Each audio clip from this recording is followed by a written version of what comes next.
ఇప్పుడు ఇంకొక type of sum చూద్దాం. Solve PD 2x do z by do x minus 3y do z by do y equals to 0. First ఏం చేస్తాం, first ఇచ్చింది రాసుకుంటాం. 2x do z by do x minus 3y do z by do y equals to 0. దీన్ని మనం as usual equation 1 అనుకుంటాం. Let the solution be, తర్వాత let the solution be అనుకొని ఏమనుకుంటాము, z of x equals to X of x y of y అనుకుంటాం. దీన్ని ఎట్లా రాస్తా అంటే z ఈక్వల్స్ టు xy అని రాసుకుంటాం. దీన్ని ఈక్వేషన్ 2 అనుకుంటాం. దీన్ని ఈక్వేషన్ 2 లాస్ట్లో మనం యూజ్ చేస్తాం కాబట్టి ఈక్వేషన్ 2 అనుకుంటాం. తర్వాత దీన్ని డెరివేటివ్ చేద్దాం. ఇక్కడ ఇంకొక డైలాగ్ రాస్తాం. Here z is dependent variable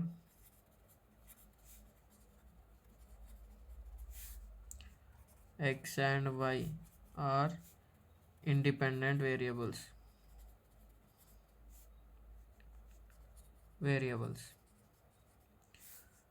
z అనేది x y వాల్యూస్ మీద డిపెండ్ అవుతుంది కాబట్టి అది డిపెండెంట్. ఈ x y ఏం డిపెండ్ కాదు కాబట్టి అది ఇండిపెండెంట్ వేరియబుల్స్. అది రాసినాం. తర్వాత దీన్ని విత్ రెస్పెక్ట్ టు x చేస్తే ఏమవుతుంది, x డాష్ y అవుతుంది. డో y అంటే ఏమొస్తుంది, ఎక్స్ వై డాష్, ఓన్లీ వైకే డెరివేటివ్ చేస్తాం కాబట్టి ఎక్స్ వై డాష్ అవుతుంది. ఈ రెండు తీసుకుపోయి ఎందులో పెడతాము, ఈక్వేషన్ 1లో పెడదాం. Substitute above equations in 1.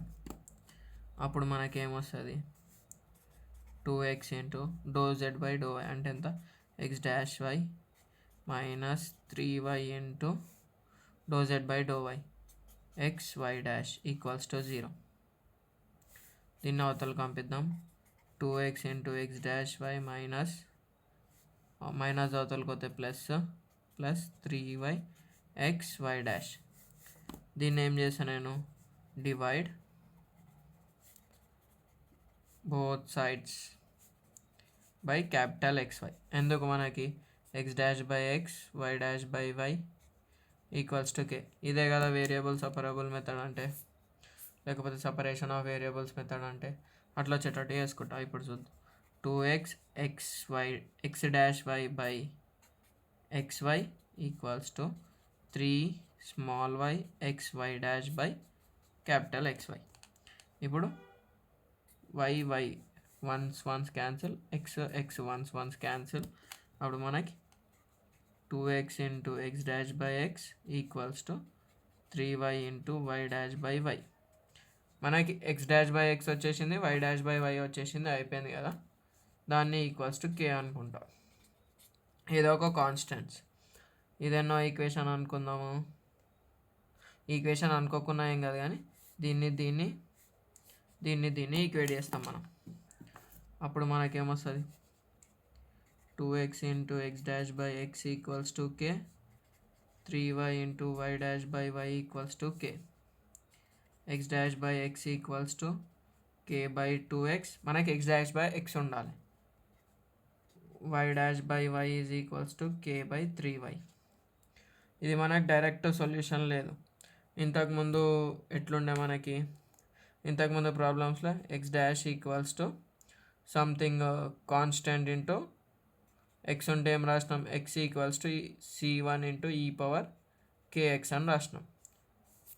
ఈ సొల్యూషన్ ఇప్పుడు మనం రాయలేము, ఎందుకంటే X dash by X equals to ఇంకొక వేరియబుల్ అనేది ఉంది. దీనికి ఏం చేస్తామంటే వీటికి మనం ఇంటిగ్రల్ అప్లై చేస్తాం. మనకి ఇదే ఈక్వేషన్ వచ్చింది కదా, దీనికి నేను ఇంటిగ్రల్ అప్లై చేస్తాను. X dash by X equals to k by 2x, y dash by y is equals to k by 3y. ఇది మనకి ఏ ఫామ్ ఉంది, integration f dash of x by f of x dx. ఇంటర్లో చూసింది log mod f of x plus c కదా. ఇంకోటి ఇట మనకి ఇంటిగ్రల్ 1/x dx. ఇది గిట ఏమొస్తుంది, లాగ్ ఎక్స్ ప్లస్ సి. దీనికి గిట మనం మీద తప్పవచ్చు, డివైడ్ ఎక్స్ ఆఫ్ ఎక్స్ ఎంత 1 కదా. ఇప్పుడు నేను దీన్ని ఏమని రాస్తాం, log x equals to log k/2 into ఒక స్టెప్ రాసి రాద్దాం ఆగండి, లేకపోతే కన్ఫ్యూజన్ ఎందుకు. ఇంటిగ్రల్ x'/x dx dx dy with respect to ఏది చేస్తే అది ఉంటుంది మనకు అక్కడ. ఈక్వల్స్ టు ఇంటిగ్రల్ k/2 అనేది కాన్స్టెంట్గా k/2 x dx 1/x dx integral y'/y dy equals to k/3 అనేది కాన్స్టెంట్ 1/y dy. ఇప్పుడు చూద్దాం x'(x) అంటే log mod f of x, log mod capital X equals to k/2 into log mod x plus log c1. ఎందుకంటే మనకు అన్ని లాగ్లలో వచ్చింది కాబట్టి constant ఇట మనకు లాగ్ వాల్యూనే వస్తుంది.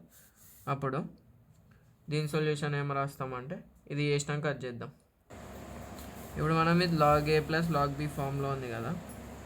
log mod x equals to k/2 into log x into c1.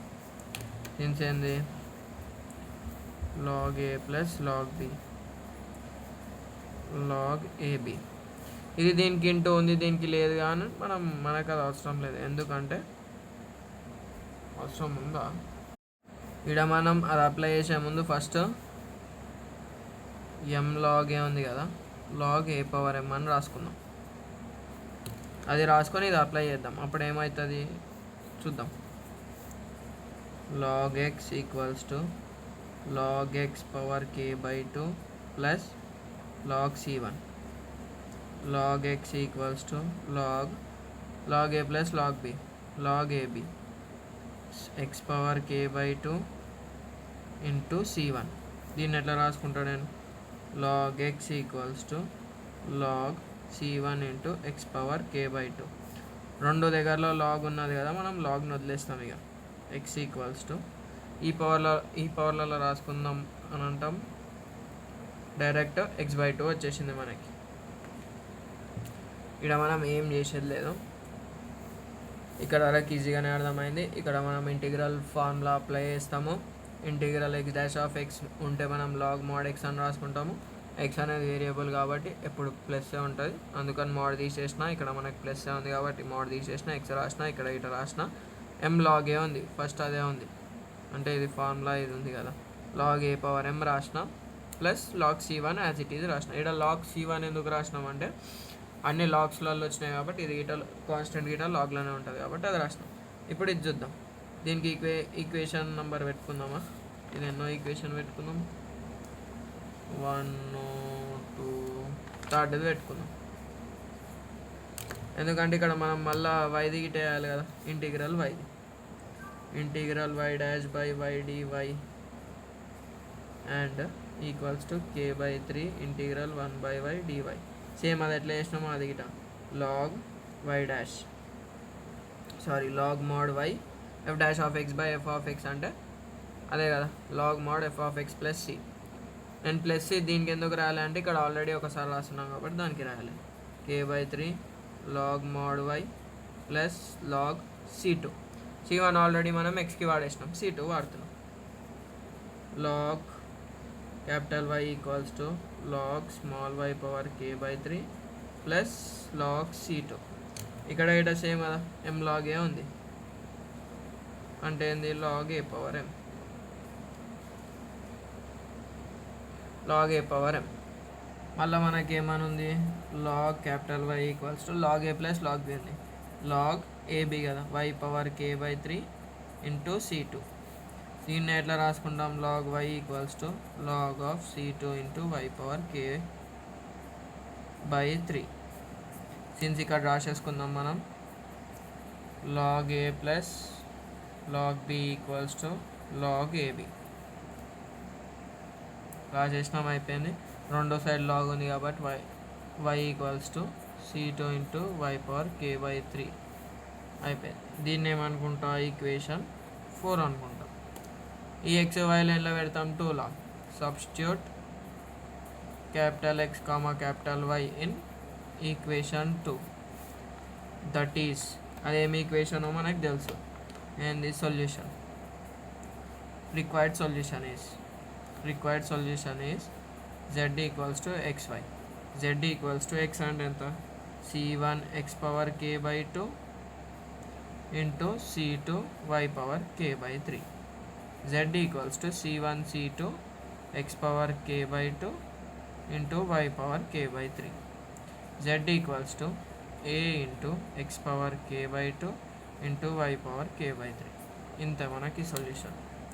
ఇక్కడ మనకి ఈడికి అయిపోయింది. ఒకవేళ ఎక్స్ట్రా కండిషన్ ఇచ్చిండు అనుకో, జెడ్ ఆఫ్ 0, ఈ ఏదో ఒకటి ఇస్తాడు 0, y అని ఇచ్చి ఏదో ఒక ఈక్వేషన్ ముందు ఇచ్చింది కదా, అట్లీస్ట్ ఇట మనం చేసుకోవచ్చు.